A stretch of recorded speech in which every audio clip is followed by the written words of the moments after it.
के धार्मिक, सांस्कृतिक एवं पारिवारिक जीवन पर मर्यादा पुरुषोत्तम श्री राम का अमिट प्रभाव है।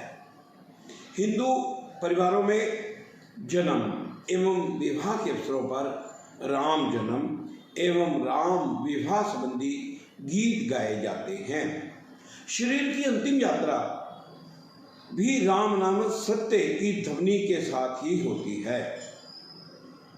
शरीर त्यागते समय भी सब चाहते हैं कि मुंह से एक बार राम राम राम निकल आए। तो जन्म से लेकर अंत समय तक, शव यात्रा के समय तक राम राम हमारे समाज के बीच में बहुत अधिक प्रचलित है। भारत के कोने कोने में और विश्व के भी, अब तो मैं कह सकता हूँ कि बहुत सारे भागों में भगवान राम के और उनके भगत हनुमान के मंदिर हैं। लाखों व्यक्ति प्रतिदिन रामायण का पाठ करते हैं। अयोध्या, रामेश्वर, पंचवटी, चित्रकूट आदि की यात्रा करते हैं। करोड़ों हिंदुओं के ही नहीं, श्याम, थाईलैंड आदि देशों के बीच में ही भी भगवान राम का नाम प्रचलित है। राम प्रत्येक हिंदू के जीवन में रम रहे हैं।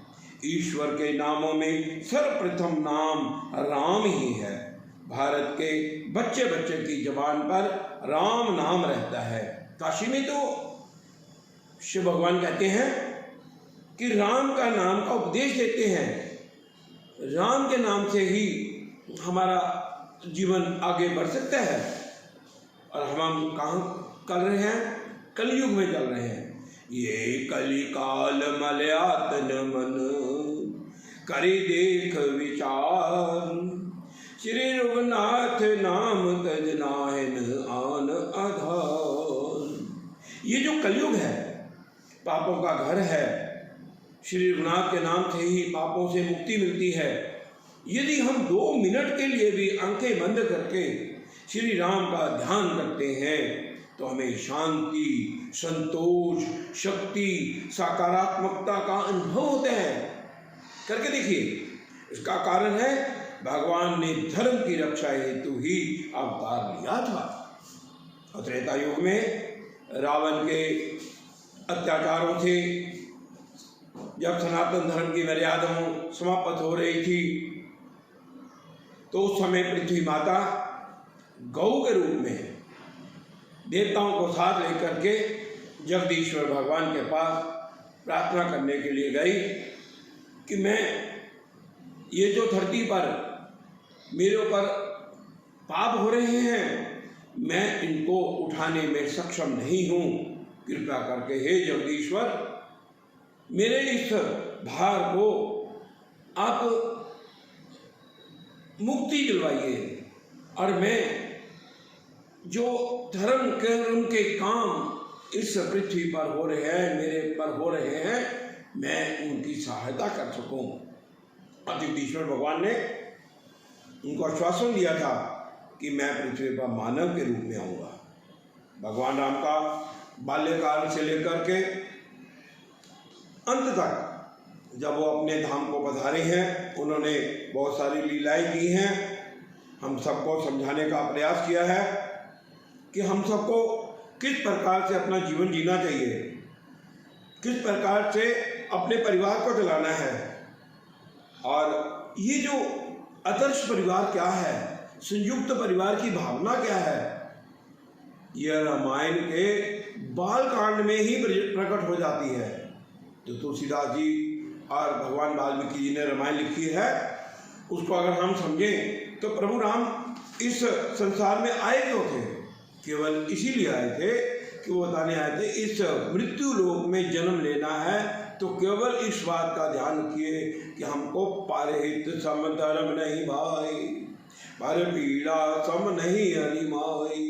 हमको दूसरों के लिए जीवन जीना है, अपने लिए जीवन नहीं जीना है। हमको ये समझना चाहिए कि हमारे परिवार में पुत्र कैसा होना चाहिए, भाई भाई का प्रेम कैसा होना चाहिए, पिता की आज्ञा का पालन कैसे करना है। माता पिता में जो माता है ककेई भी उनकी माता थी, उनकी ककेई की आज्ञा का पालन करते हुए वनगमन किया था।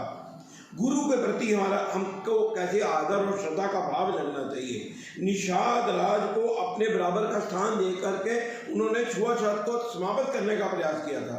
केवट के कहने पर एक टांग पर खड़े हो गए थे। किस प्रकार से जो वनवासी क्षेत्र के बीच में लोग रहते हैं उनको उनका मान सम्मान बढ़ाया था।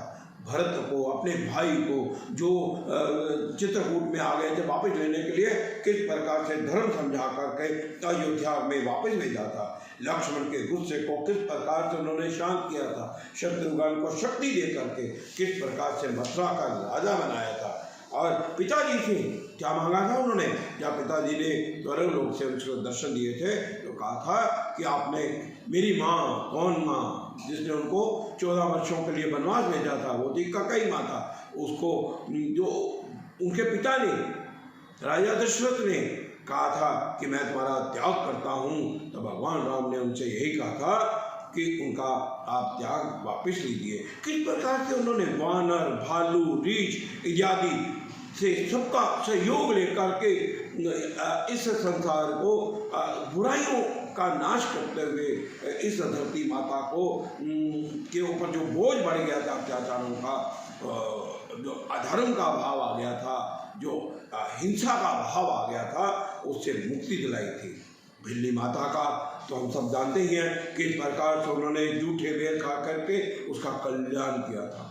ये नहीं सोचा कि कौन है, कैसी है, लेकिन उसका जो विश्वास था कि प्रभु आएंगे, राम आएंगे, राम आएंगे, छोटी सी झोपड़ी में बैठ करके किस प्रकार से उन्होंने गान किया था।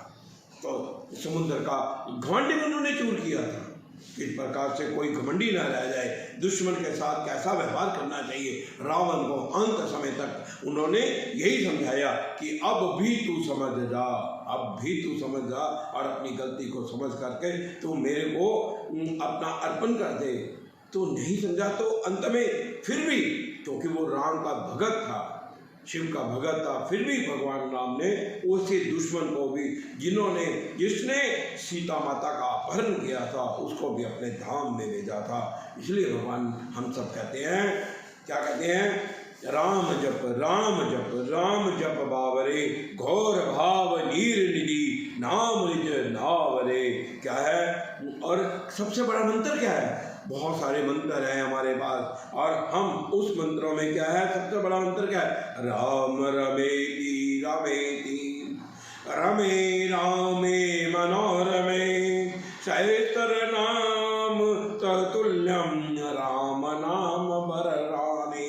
राम राम राम राम की नाम की महिमा पर ध्यान करने से राम, मेरा मन राम को की दिव्य चेतना में लीन हो जाता है, जो कि दिव्य है।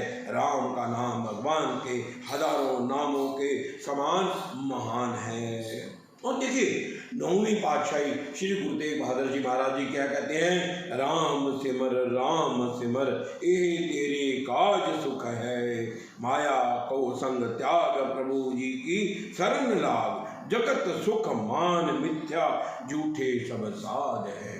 अब राम नाम जपने से ही नहीं, प्रभु ये जो आनंद रामायण है वो क्या लिखती है, वो कहती है राम नाम जपने की अपेक्षा यदि हमको उसका 100 गुना फल प्राप्त करना है तो लाल स्याही से तुम राम राम लिखो, जिससे क्या हो जाएगा, जो शनि, राहु और केतु ऐसे अशुभ ग्रह हैं उनका प्रकोप कम हो जाएगा, और तुम भगवान राम के जो अनन्य भगत हो तो उसके ऊपर हम चल करके अपनी सोच को बदल सकते हैं। अपनी सोच को कैसे बनाना है हमको, क्योंकि हम अब लेने के मन में हम सब ऐसे करते रहते हैं, हमको ऐसे करना चाहिए, हमको दाता बनना चाहिए, हमको हर समय दीन नहीं बनना चाहिए। हम और भाव कैसा होना चाहिए, भाव होना चाहिए देश हमें देता है सब कुछ, हम भी तो कुछ देना देसी के, सूरज हमें रोशनी देता, हवा नया जीवन देती है,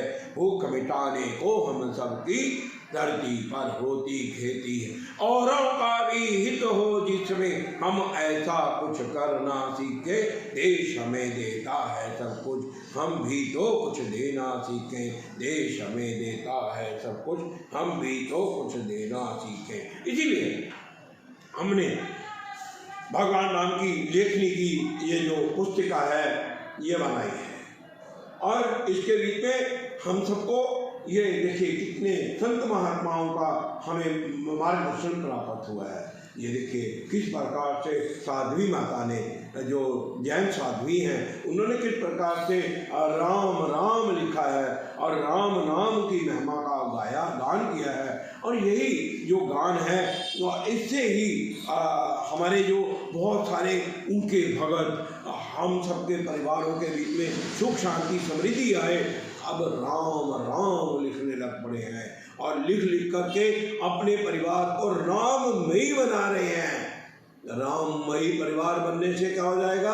परिवार एक बार फिर इकट्ठे हो जाएंगे। परिवार के बीच में जो अशांति आई है, परिवार जो टूट रहे हैं, पति पत्नी जो अलग हो रहे हैं, जो हमारी संस्कृति में नहीं है, डाइवोर्स है, तलाक, ये हमारे शब्दों में नहीं है। आज कितनी बड़ी संख्या में ये हो रहा है। अगर हम राम राम लिखेंगे, जो आज समाज के बीच में जो संतुष्टि की भावना समाप्त हुई है, जो प्यार की भावना खत्म हुई है, जो एक दूसरे के प्रति श्रद्धा की भावना खत्म हुई है, एक बार फिर स्थापित हो जाएगी। हम परिवार प्रबोधन की टीम ने प्रयास किया है कि घर घर में राम नाम की इस लेखनी पुस्तिका को हम घर घर के बीच में पहुँचाएं। इस प्रकार से राम राम लिखते हैं, केवल 6 मिनट लगते हैं। हमने तो बच्चों को भी कहा है, जो राम राम किसी भाषा में लिख सकता है, हिंदी, पंजाबी, अंग्रेजी, उर्दू में लिख सकता है, वह लिखे और लिख करके अपने आप को राम की जो आदर्श हमारे सामने स्थापित हुए हैं उसके ऊपर चलने का प्रयास किए। इसीलिए ये जो आज हम सब इस काम में लगे हैं, तो समाज के बीच में बुराई को समाप्त हो जाएगी। भगवान राम की अब तो प्राण प्रतिष्ठा भी हो चुकी है। अयोध्या में भव्य राम मंदिर बन गया है, लोग सब राममयी हो चुके हैं।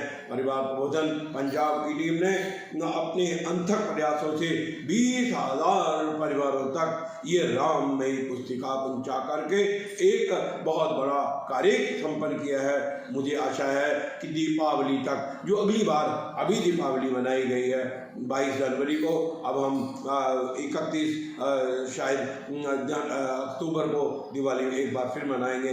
तब तक और हम 30,000 परिवारों तक ये राममयी पुस्तक को पहुँचा करके अपना जो लक्ष्य है कि हमारा परिवार कैसा हो, भक्तिमय, शक्तिमय, आनंदमय, सेवामय, अंतमय, राममयी परिवार बने। और इस लक्ष्य को परिवार प्रबोधन पंजाब की टीम प्राप्त करके ही रहेगी। उसके लिए ये जो सब आपको दृश्य दिखाई दे रहा है, ये दिखाई दिया आपको सबको, हम और बड़ा स्वरूप लेकर के पंजाब को एक रंगला परिवार बनाएंगे, पंजाब को नशा मुक्त परिवार बनाएंगे, पंजाब को खुशहाल परिवार बनाएंगे। और पंजाब एक ऐसी धरती है जिसमें संतों ने, ऋषियों ने, महात्माओं ने, संतों ने जन्म लिया है, भक्ति का भाव प्रकट किया है। उस भाव को इस गुरु नानक देव जी की, इस गुरु गोविंद सिंह जी की नगरी, इस गुरुदेव बहादुर जी की पंजाब को हम एक रंगला परिवार बनाने में कामयाब हो सकेंगे। इसके लिए आप सब सहयोग दे रहे हैं। आने वाले समय में और अधिक सहयोग की अपेक्षा करता हुआ आपको सबको जय श्री राम, जय सीताराम, जय सीताराम, जय सीताराम।